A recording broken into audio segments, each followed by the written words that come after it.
Hi guys, I'm Alyssa. I'm Steve. We're the Hintzes.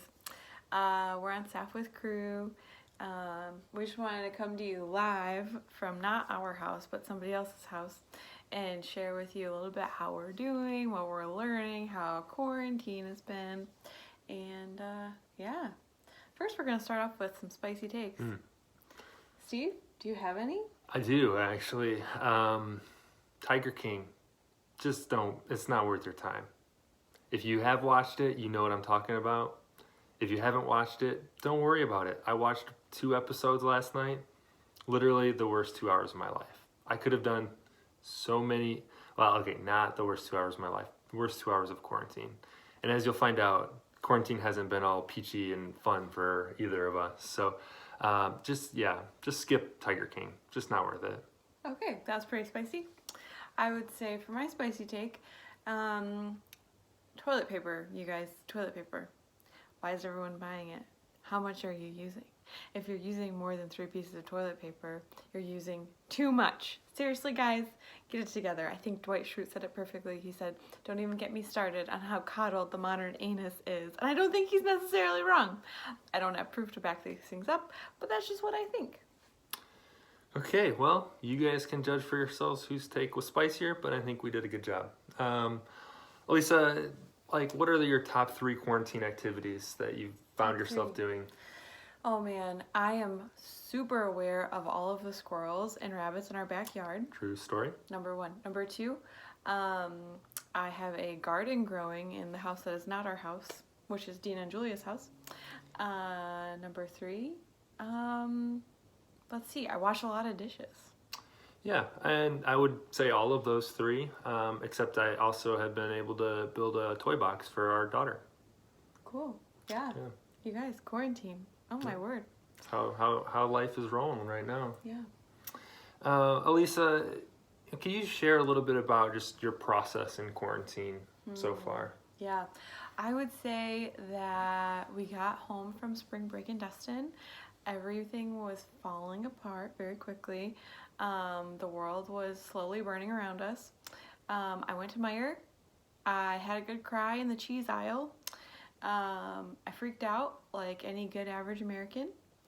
And I came home and literally did not have a box to process any of this in. As I'm sure maybe some of you did not as well, because who has survived a pandemic before?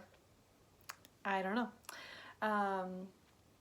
So yeah, how would you say you've processed since the beginning of this? Yeah, a lot of stress, a lot of grasping for control, probably a more grouchy attitude around the house than I needed to be.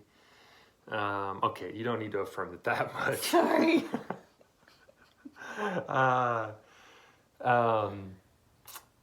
And yeah, a lot of worry, a lot of anxiety, a lot of wondering, how is God going to provide going forward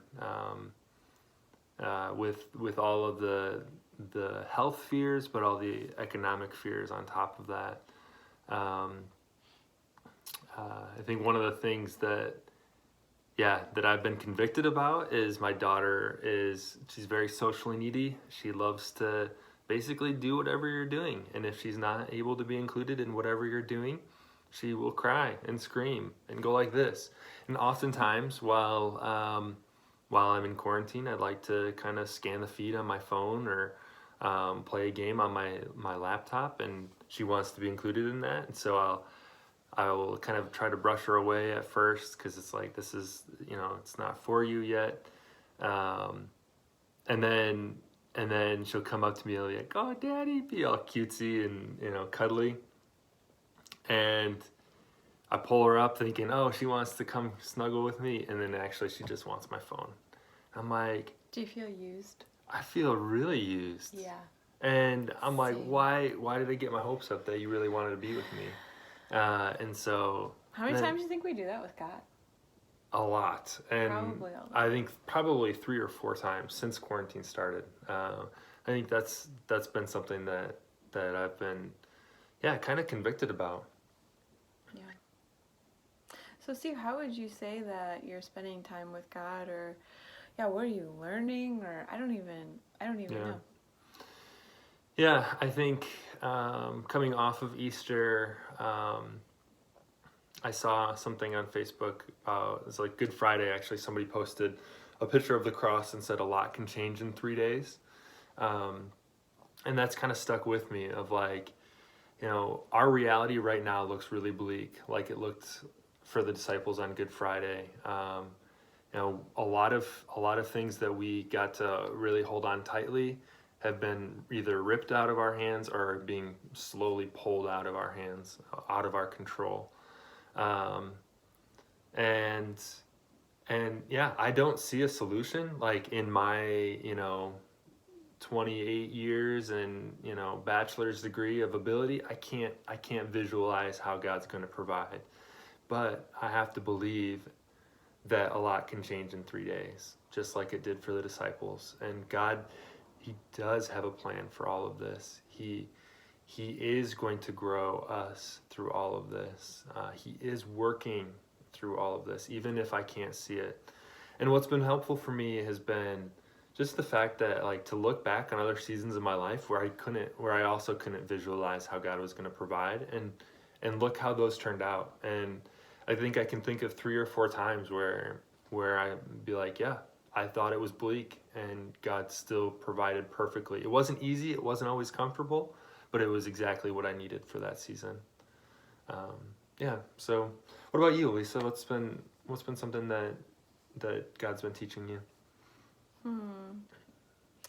Well, I think the Lord has shown me in other seasons, and He's showing me again in this season.